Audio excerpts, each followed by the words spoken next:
1 in 5 suffer. Erase the stigma. Brain difference is not a crime. Mental health isn't just your problem. It's our problem. And now, Mental Health Mondays with Marla and Dave. Welcome to Mental Health Mondays with Marla and Dave. Marla beat me to the punch. That I would say never happens. That's not true. But obviously it's not true because it just happened. This is Mental Health Mondays. All I do is win, win, win. Marla is a winner today. She wasn't here last week, so she couldn't possibly win. I see she's been planning for a week how to get this win in. But hey, as usual, we've been telling you about this show for the last 2-3 weeks coming up, that we were going to have Scott Kilopby back as our guest. Not only is he back, but he is now going to be a regular on Mental Health Mondays, and he is really going to educate us on mindfulness. Today's show is actually brought to you by the Kilopby Center for Recovery, the Mindful Revolution in Addiction Treatment, and the Natural Rest House Detox Residential Center. And we're giving away. So, guys, after you hear this great information today, when you call the Kilopby Center, you can say that you heard it from you. Right here on Mental Health Mondays. Got referred by Mental Health Mondays, but ask for your free list of 5 tips when you're dealing with a loved one struggling with addiction. Oh, man, it's going to be amazing. Of course, when you do, call 866-545-6295 or email info@kilobbycenter.com. That's KILOBY center.com. And we'll be sure and post this so you guys, and you'll find it on all of our social media pages and also on our website as well. Absolutely. Scott Kilopby is an internationally recognized and sought-after author, teacher, and speaker on the subject of mindfulness and non-dual wisdom as it applies to addiction and other mental illnesses or brain differences. He's the founder of the Living Inquiries community and the founder and CEO of the Kilopby Center for Recovery, located in beautiful Palm Springs area of California. When we come back, our guest will be Scott Kilopby.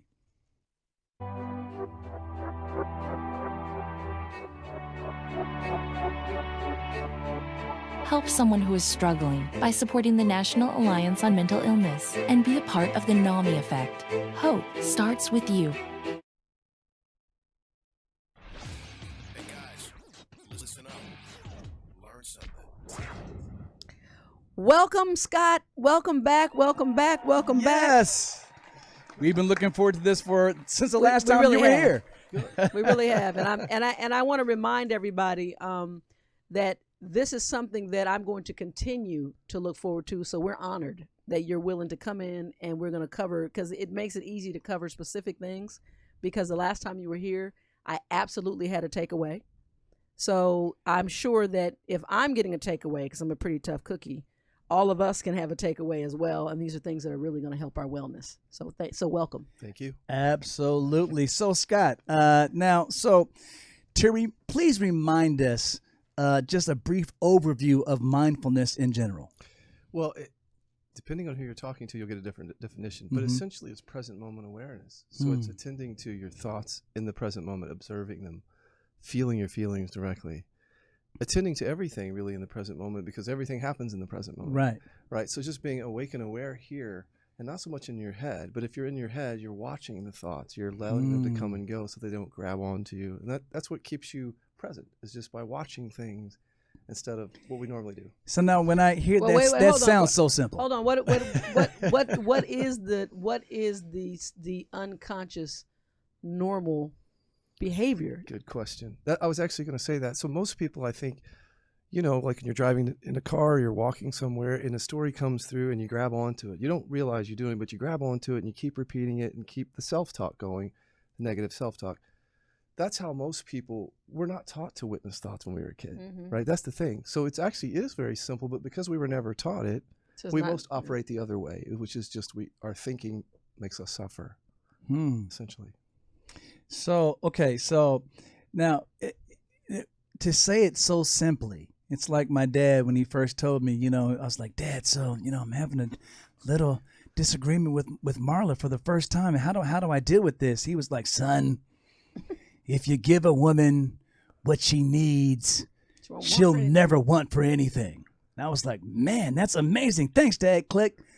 well, How do you how do the that? hell do I know what she needs? I called him back and asked him. He fell out laughing. Yeah. He said, "Good luck." Right. So when it comes to mindfulness, to say to just be totally present in the moment, that seems like I'm going to try to not access the past, things like this that are might be triggering me in this moment.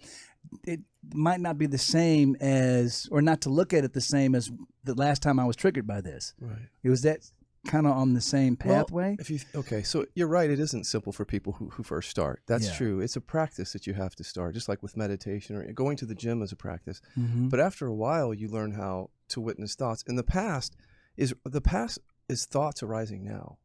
So they're happening in the present moment too. Wait, say that one more time. The past are thoughts arising now. That's how we know the past. Yeah, because you can't really access what No. actually happened back Right. then. Or you can't access Just your thoughts, you your can't memories. access the future. Exactly. Except through thinking. So we're living here in the present moment, and we're constantly time traveling in our heads in the past and the future. But if you start to witness your thoughts, then if a thought comes in from the past, something that happened yesterday, a trigger from your wife or whatever, and you begin to witness it, we can talk about that, what that means. Yeah. As you witness it, though, and you let the thought just come and go, the thoughts come and go, there's a moment at which the thoughts fall away, and you can come down and feel. That's the point. Because the feeling is what's driving the thoughts, right? If you're thinking about an argument you had yesterday, you're feeling the anger of that, you're feeling the anxiety, but you're not in your body feeling it, because feelings are meant to be felt. We're normally in our heads thinking it. about it. Wow. So this is about coming down into the body too, and actually feeling these feelings. And when you feel them directly, they tend to just fall away. That's the thing. But because we don't do So when that- you feel them correctly. Yes. So what is an Yes, incorrect way to feel? Well, that's a good question. So there's no incorrect way, but if you're in your head a lot and you try to come down into your body, it's hard because your mind keeps your attention. You want to go back. But if you learn through this practice to quiet the mind every now and then with little techniques, when your mind is quiet, you can bring your attention down into your body and just really be present and allowing it gently to be. You really kind of have to get your mind a little bit quiet. But that's actually easier than it sounds. It's just the people who've never picked up the practice say, how could I possibly quiet my mind? Yeah. But it's doable. People have been doing it for thousands of years. So now, after reading your book, Natural Rest, what I really come to is I find that there's so many. Your approach makes perfect sense, great, but a lot of people talk about mindfulness. It's not all the same thing. No. So explain the difference between real mindfulness and some of the myths and the counterfeit versions of mindfulness. I don't want to cast dispersion on anybody who is doing any type of practice that's helpful to you. Right. But there is real mindfulness that Scott is talking about, and there are other people who just use the term semantically. That's right. In our culture, it's being used a certain way, like to say, be mindful that you have a 3:00 appointment, or something like that. That's really not what mindfulness is. We've kind of hijacked the term into our culture. Right. But what it really means is to be present to your thoughts, your feelings, to the present moment, to from your own awareness. We all have an awareness within us that can observe, that can see thoughts, that can feel feelings, and can be here present. That's what it is. It's present awareness. But we're so locked into the story of time that we don't access that present. So before Scott leaves today, he's actually going to take us through an exercise to deal with something known as negative self-talk. And before we get into the next segment, just briefly tell us, what is negative self-talk? And is that what's keeping me up all night long? Yes. Okay. Right. Negative thanks. self-talk is the ego. Because usually my negative self-talk comes from my wife. Yeah. That's a whole nother story. Another radio show there. But in terms of it conjuring up in your own head, right? Self-talk is usually ego-based. It's based in our ego, which is our false sense of self. So it's the story in the mind that we keep telling ourselves about ourselves. And as you notice, in your story, you're the most important character, and everybody else is a secondary. So that's the falseness of it. Is you're real. None of us are actually the most important person on earth, but our mind tells us that everything revolves around us, right? Because that's how we experience. That's right. We identify with those thoughts. We actually believe the voice in our head is us, and so we're entertaining that what we think is us. But here's where it gets deep. As you start to recognize those thoughts coming and going, you recognize that you're really not your mind. Okay, Wow. hold that. Put a pin Wow. in that Yeah. right there. That's awesome. I want you to repeat that sentence when we come back. We have to take a break. Yeah. We'll be right wow. back with more Yeah. Scott. Mine Scott already Kilopby. blown. Sorry. We'll be right back. When Dave and Marla get together, it's hot.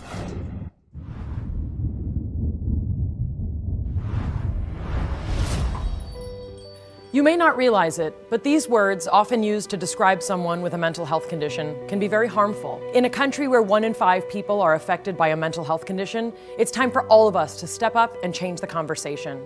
Just because someone's struggle isn't obvious on the outside doesn't mean they aren't hurting on the inside. We need to see the person, not the condition. Join with me, pledge to be stigma-free.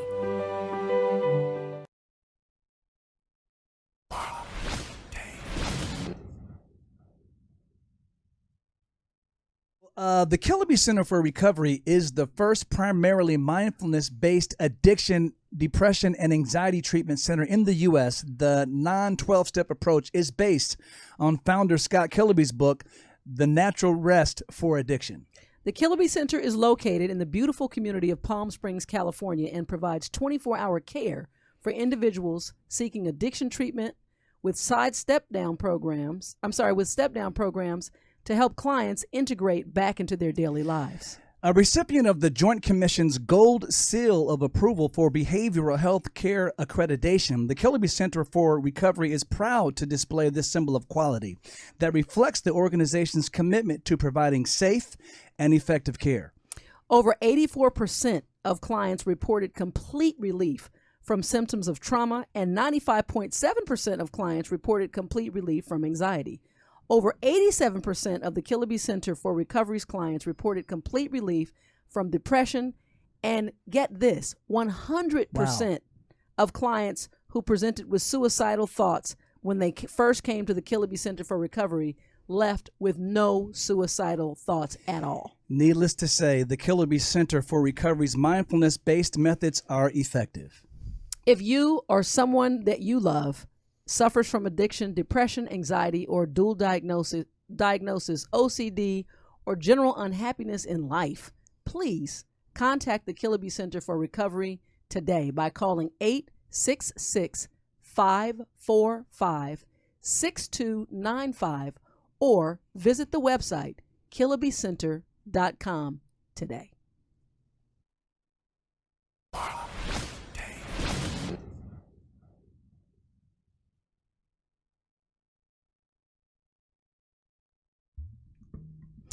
Attention deficit hyperactivity disorder, otherwise known as ADHD, is a problem of not being able to focus, being overactive, not being able to control behavior, or a combination of these.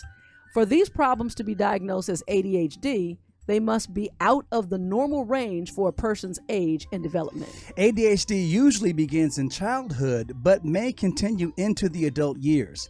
It is not clear what causes ADHD. A combination of genes and environmental factors likely plays a role in the development of the condition. Symptoms of ADHD fall into 3 groups. Number 1, not being able to focus, inattentiveness, fails to give close attention to details, or makes careless mistakes in schoolwork, has problems organizing tasks and activities.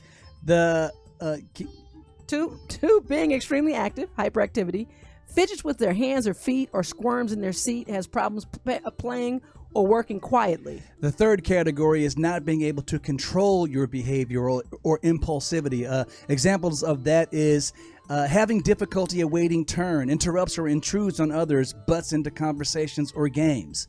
If you or anyone you know shows signs of these symptoms, please seek immediate professional help. This message is brought to you by NAMI San Fernando Valley and Loving Beyond Reason. David is a thinker. I never do anything without thinking about it first. Marla is a feeler. I basically wear my personality on my sleeve. But when Marla and Dave get together, it's like a match dancing with a firecracker. Okay, so Scott, here's what's interesting. I'm in a mode of presence, Yes. and I want to know, take off exactly where you left us, because that was a very powerful statement that Yeah. you made. Well, usually in our normal ego state of consciousness, there's so many thoughts going on that we don't even have moments without them. So when you start to meditate or practice mindfulness, you notice there are moments where there's no thoughts. So then who are we without our thoughts? There's something deeper that gets realized in that there's a presence here prior to all those thoughts. And that's the present awareness that I'm referring to in mindfulness. And you literally, it's called waking up. You literally wake up out of all of the negative self-talk and you start to recognize this presence within yourself. And that's where you realize you're not your mind. Your mind's like an organ, just like the liver produces this or the kidneys produce that, the brain produces thoughts. But we take that to be ourselves. So we're applying thoughts to our actual identity and being. It's all about identity, ego. So that negative self-talk is how we stay identified with that mind. Wow. So, go ahead. Because I had a question, and I'm sorry, I got to go back to my actual note. Because when we first opened, what was mentioned, which I wanted to visit, and it was mindfulness and non-dual wisdom. Yes.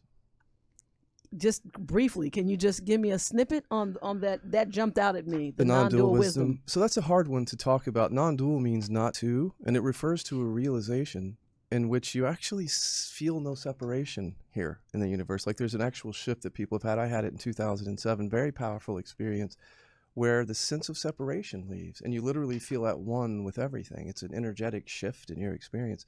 So I don't use the term a lot because the public doesn't know. Right. But this is the reason I became a teacher, is because of that shift that happened.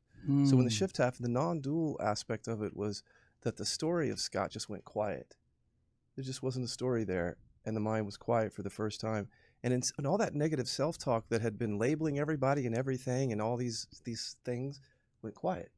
And so when that goes quiet, the felt sense of oneness can start to show up. The sense of, it's very powerful, actually. It kind of reminds me, those pictures that they look like just random stuff, and you kind of hold them certain distance from your eye, and suddenly if you're able to appears, right? see without focusing, suddenly you see another whole picture inside of good what looked like a puzzle. But let's go back to the negative self-talk, because you mentioned the ego. Right. Now, when I think of my ego, it's usually, bolstering me up a little bit. Right. And a lot of times, usually, you're never as good as you think you are. Yeah. That was something that I was told a long time ago. As well as you're never as awful as somebody says. Exactly. You're never as bad. So is negative self-talk just the part when our minds are saying things like you're not worth it, you're not worthwhile, you're a failure, or is it also the falsely inflated ego side of things? Yeah, if you meet someone who has a deficiency, we call them deficiency stories. So I'm not good enough, I'm unlovable, I'm whatever. That's the negative self-talk. And sometimes what happens is an overcompensation. So because of the negative view of oneself, the mind overcompensates and inflates another image of oneself. So when the deficiency story, the negative self-talk goes away, you don't do that inflating anymore. The inflation comes from the insecurity. Oh, so the insecurities are actually making you. That's what does it. It's the So other side of the same coin. It's almost like a defense. Yeah, it's a defense or a false self-image that you portray to protect yourself from the more vulnerable side of things. We told you it was going to be a good one. So how can we, because as we come to the next section, you're going to give us an exercise to help us deal with this negative self-talk, as well as the false inflating that we just now learned is coming from that same negative space that we just don't feel worthwhile. So when we come back, we hope that you can give us an exercise and then help maybe also share something that we can help others who are dealing with this as well. Maybe if it's not us dealing with it, we might have family members that are dealing with situations like this. Okay. So when we come back, please, we're looking forward to this exercise. Don't move.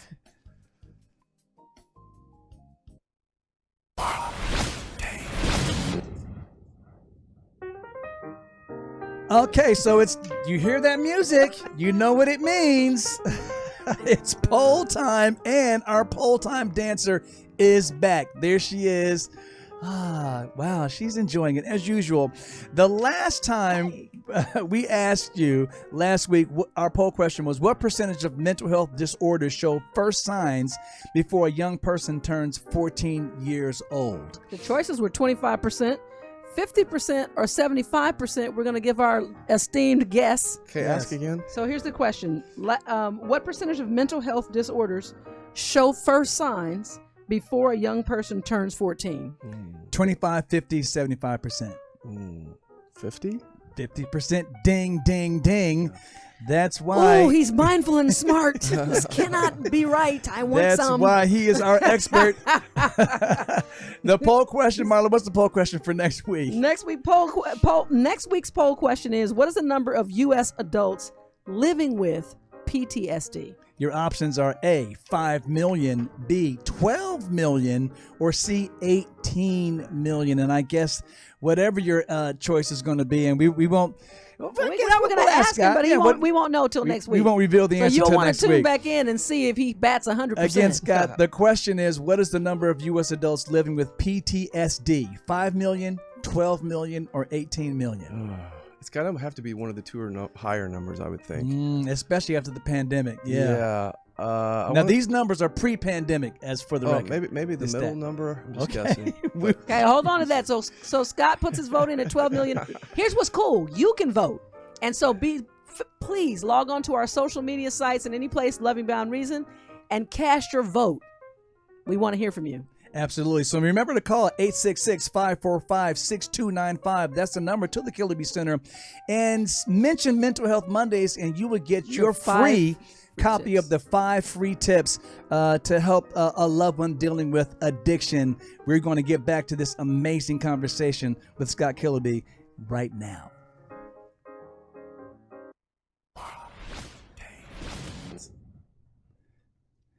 All right, so we're back. So Scott, this segment is about 8 minutes long, so I don't know if that's enough to do the exercise. Just do it on me. You want to do it on you? Yeah, I will. Can you do it in 8 minutes? I can. If you want to do it on you? Yeah. Yeah, let's do it. So most people have a story in their mind that they're not good enough. Can you connect with that at all? Absolutely. Okay. So what we do, our work is we something called reverse inquiry. So what you do is you say the opposite of that. I'm perfect as I am, for example. Once you say it, you just sit in a meditative state and you listen to your thoughts that object to that. So even if I don't mean it? Right. You're not supposed to mean it. Okay. Because it's the opposite of what you actually believe. And that's what conjures up the mind. See, the mind doesn't like I'm perfect as I am. It prefers I'm not good enough. So it's going to provoke thoughts that prove that to you as you say it. And as you see those thoughts, here's what you'll do. So you sit here quietly and you just say to yourself, I'm perfect as I am. And you sit as if you're meditating and you just listen to the mind. You listen to the voice in the head that might object to that, or there might be an image that comes up. Whatever comes up, you just rest and observe that. So if it's words, you're very quiet and there's no judgment on the words. You're aware of them spelled out. Like if you say I'm perfect as I am, maybe it says you're an awful person. That's what your mind says. So you can either see those words spelled out, you can actually visualize it on a billboard or something. You're an awful person. Or you can hear it, just as a sound in your mind. I've already started doing it. It's true. Yeah. Right? Right. So, but here's a little trick. If you're new to mindfulness, there's a little trick you can do to help you kind of witness these thoughts one at a time. So if you say, I'm perfect as I am, and the thought comes up, you're an awful person, you're observing it first, you're aware of it, and as you're aware of it, you just bring 2 fingers to your forehead, and you move from being aware of the thought to tapping on the forehead. So as you're tapping, you listen to the sound and sensation of the tapping while you're doing it. And what that does is just unhooks you from that thought for a moment. It provides some space with that thought and helps that thought fall away. And then you sit quietly and you see what else the ego has to say about that. So maybe the next thing that comes up is an image of when you were 12 years old and someone criticized you or something. So that's not words, it's a memory. But you can see a memory in your mind's eye. And I have said it, and I have thought, and now all that you're saying has already begun. And I mean, for me, I don't even mind sharing. So but you're not tapping. You're not tapping. I did well, no, because I wanted to hear what he was saying about how to deal with it. Because for me, my thought, honestly, the opposite thought was, I am the most valuable person. It has to be in your words. So that's good. That would be your inquiry. That literally is. That's what it was. And then what comes up when you say that? You don't really measure up, and you have to work harder to prove yourself. Right. And you have to take a lot of you have to absorb everybody else's issues for you to establish your value. All this is actually, these are real thoughts for me. Like, so think of those thoughts as like A, B, C, D, just for purposes of talking. Okay. There's 4 thoughts that came through. Okay. Now, if you just think those thoughts, you believe them. You're reinforcing the belief in them, right? Right. But if you sit quietly and the first thought comes up and you observe it from meditative awareness and you tap, then that thought falls away. And then the next one comes up, B, and you do the same thing. You observe it very quietly, do a little tapping, that one falls away. Once you Does move, it matter where you tap? Not really. Okay, because I've You could do it there. yeah, I've known. Most people do it here, but it doesn't matter. Okay. So the point being is that once you move through A, B, C, and D, the mind is then quiet because it's exhausted all of its objections, or maybe there's 18 thoughts that come up. And that, because that was going to bring me to my question. Usually, outside of this, you sort of quick, short example session, how long does this usually take? It takes a while because these are core, we call them core deficiency stories. So what you do is once you start this inquiry, for a while you would do it every day. You would sit for 30 minutes or an hour and conjure up the self-talk and witness it and watching it fall away. But after a while, the thoughts don't grab you as much anymore because you're witnessing them rather than thinking them and reinforcing them. So after you pick up the practice for a while, you'll start to see that you're not being triggered in the same way. You'll start to see that if you pick up the practice. But no, it's not going to take 10 minutes. It's going to take a while. It may take a few months, actually. Is there usually a time of day that this is best to do, like first thing in the morning when the birds are just starting to chirp, or, you know, that I can picture this scene in my mind that feels most relaxing, or is it end of the day? Which works best for you, I would Well, assume. what I say is if you already have a practice or a time when you work out or you meditate or you're already doing something, try to fit this into it. Therefore, it's easier. So if you do something at night, do it at night.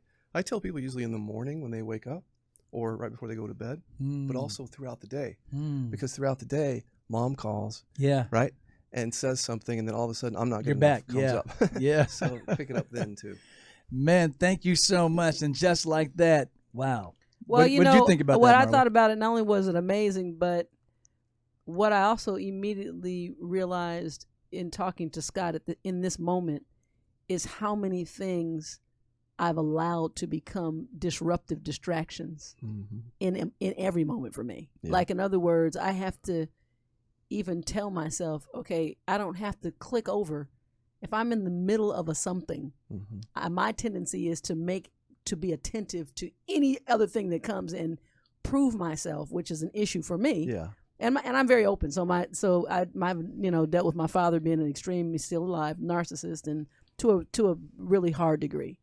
So these are the things that I've come to understand about the root of what I feel in me. Yes. So it's interesting because it does require the awareness and also the release. Yeah. So I find it to be invaluable advice and an invaluable exercise, and we're going to do it. It's amazing, and thank you very much for that. So we told you guys that Scott has 5 tips when you call the Kilopby Center Or email. The number to call is 866-545-6295. The email is info@kilopbycenter.com. That's KILOB as in boy, Y, center.com. And I'm looking at these tips. I don't know how much you want to give away, Scott. Should we start talking about them a little bit? Go ahead, sure. And so when we come right back, we're about to go to break. When we come back, I get to pick it. We'll tell you the 5 tips, but also when you call, you will get a list of the 5 tips. It's a beautiful brochure. Yes. Keep it on your refrigerator. It'd be very helpful. We've used these tips before, unbeknownst to Scott. We're just now saying them for the first time, but you don't want to not have this on your refrigerator. So make sure you call immediately following the show. We'll be right back. Bad. Worthless. Don't trust them. They'll hurt you. You're worthless. It's pointless.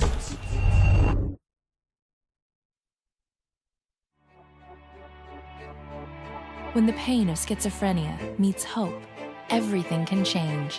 Help someone who is struggling by supporting the National Alliance on Mental Illness and be a part of the NAMI effect. Hope starts with you. It's raw, real, and unfiltered. So right quick, if you would allow me, can you Yes, share? Can you share tip number 4? So this is one of the amazing tips that you're going to be receiving. It's number 4 is if they begin to engage in manipulative behavior, trust your eyes and your ears and learn how to say no. And that for me is and scene. What does that mean, and scene? That just means that's impactful for me because that's where you get caught up. I mean, for me, it comes with everything, including ownership of things you shouldn't even be considering. It's in us to come to some conclusions, in my opinion. That solve for us because you are the only one inside your own soul. So I think that, that's probably one of my, I feel like I could check into a mental rehab center just to detox from accepting toxicity from others. Yes. Our guest today has been Scott Kilopby. Scott, thank you so much for taking the time to share with us today and giving us that exercise to helping us deal with the negative self-talk and the education that the negative self-talk can also include that inflated ego that just says that we're the best thing and the world revolves around us. That's really a deficiency.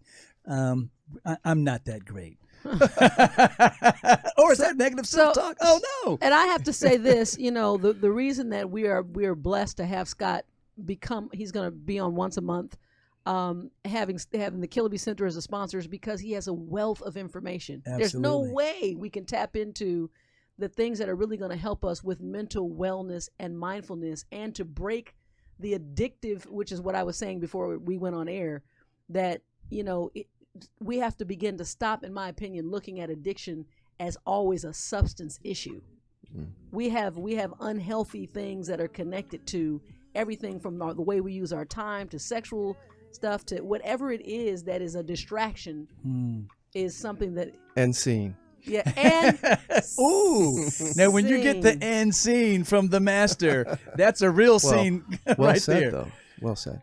Now, Scott, give us closing thoughts. No, I just love what she just said because you can really get lost in the idea that it's about the behavior, about the alcohol, not seeing that someone is suffering deeply in pain. And you can miss that because the behavior is so loud sometimes. Right. Yeah. So we appreciate it. We gave you one tip. Make sure you call. Again, the number is 866-545-6295 or email info@kilopbycenter.com. Get your 5 tips. They'll be very helpful. Scott shared with us about negative self-talk, gave us an exercise to deal with it. When you call the Kilopby Center, you can receive the help that you need, and we all need help from time to time. We want to make sure that you understand, at least from us, there's no stigma in saying that I need help. As a matter of fact, your road to recovery starts with that first realization. Scott, thank you so much. Thank you. We'll see you next month. See you guys next week, and we'll see Scott next month. But next week, Raz B, you don't want to miss this one. He's going to be our guest. See ya. If I could be